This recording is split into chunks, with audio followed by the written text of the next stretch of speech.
Assalamualaikum warahmatullahi wabarakatuh.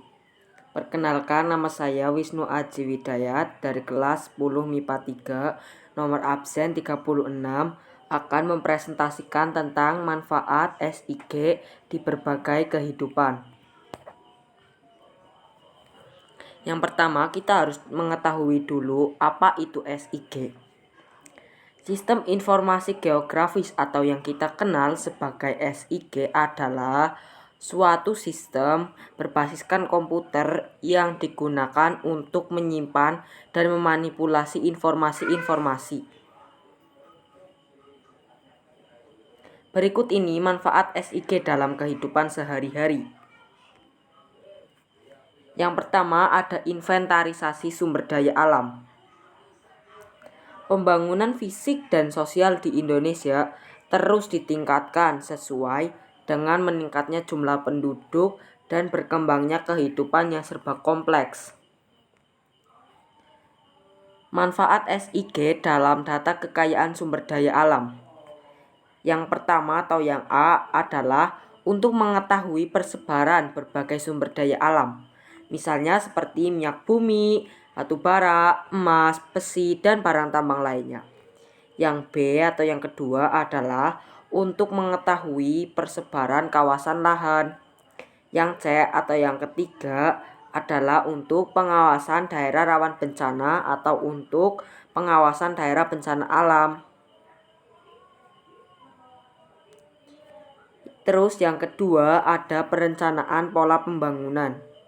Perencanaan atau penataan ruang berpola SIG tidak hanya melihat dari sudut lingkungan fisik saja, tetapi juga lingkungan sosial, ekonomi, dan kependudukan. Berikut ini contoh manfaat SIG dalam perencanaan pola pembangunan. Yang pertama atau yang A adalah untuk pembangunan waduk PLTA Saguling. Dilihat dari lingkungan fisiknya, lokasi proyek PLTA Saguling sangat potensial dibangun waduk atau bendungan raksasa. Yang kedua atau yang B adalah untuk pemekaran kota Bandung. Yang ketiga atau yang C adalah untuk pariwisata. Contohnya itu ada di NTB yang dikenal dengan wisata halal dan dinasti beberapa di wilayah Pulau Lombok. Yang ketiga ada bidang sosial. Dalam bidang sosial ini SIG dapat dimanfaatkan pada hal-hal berikut.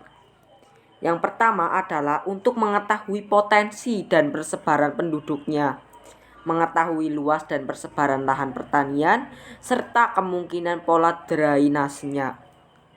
Yang selanjutnya atau yang B adalah untuk pendataan dan pengembangan jaringan transportasi.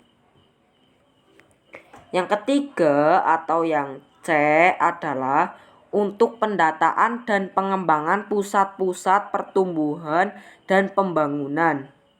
Yang D atau yang keempat untuk pendataan dan pengembangan permukiman penduduk, kawasan industri, sekolah, rumah sakit, sarana hiburan dan rekreasi, serta perkantoran. Kita menuju yang terakhir atau yang E, yaitu untuk mengetahui luas dan persebaran lahan pertanian serta kemungkinan pola drainasenya. Yang keempat ada tata guna lahan. Manfaat tata guna lahan ini dapat dijalankan khususnya untuk tata kelola dalam lahan, antara lain sebagai berikut. Yang pertama atau yang A ada penentuan kesesuaian lahan melalui zoning sesuai dengan karakteristik lahan. Yang B atau yang kedua adalah SIG secara umum dapat bermanfaat untuk proses penentuan lokasi untuk pembangunan fasilitas-fasilitas umum agar pengguna berjalan efektif. Yang ketiga atau yang C ada manfaat SIG dapat menjadi penentuan atas arahan pembangunan kawasan, misalnya kawasan budidaya, konservasi, dan pertanian. Yang D atau yang terakhir adalah Keutamaan SIG dapat dijalankan sebagai landasan awal dalam informasi spasial untuk pembangunan ruang terbuka hijau atau RTH dan jalur hijau. Yang kelima, ada telekomunikasi dan transportasi.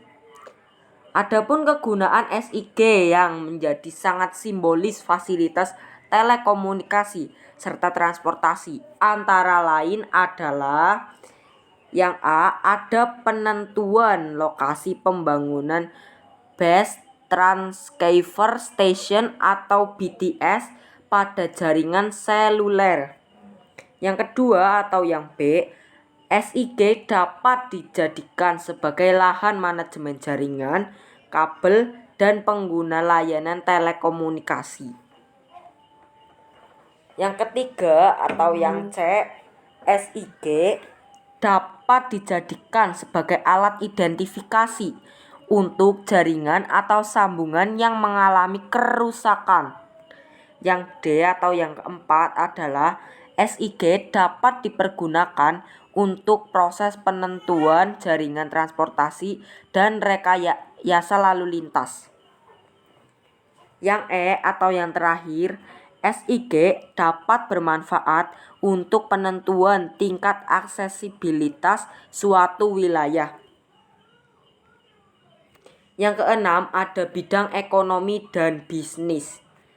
Nah, manfaat di bidang ekonomi dan bisnis adalah untuk menentukan lokasi bisnis prospektif seperti bank, pasar, mall, kantor cabang, ATM, showroom atau outlet makanan, gudang, dan lainnya yang bisa memperhatikan lokasi konsumen serta pelanggan di sekitar. Yang ketujuh, ada bidang perpajakan. Untuk pemanfaatan SIG di bidang perpajakan adalah dapat digunakan guna memperkirakan potensi pendapatan dari sektor pajak dengan membuat sistem informasi untuk penarikan pajak dari sektor periklanan yang berasal dari perizinan serta pemasangan papan komersil. Misalnya seperti baliho yang terkait dengan data posisi, ruang, dan waktu. Yang kedelapan atau yang terakhir ada bidang kesehatan. Nah, manfaat SIG dalam bidang kesehatan adalah untuk menentukan distribusi penderita suatu penyakit, pola atau persebaran pandemi, penyakit, dan penentuan lokasi unit-unit pelayanan kesehatan serta tenaga medisnya. Sekian presentasi dari saya. Terima kasih dan wassalamualaikum warahmatullahi wabarakatuh.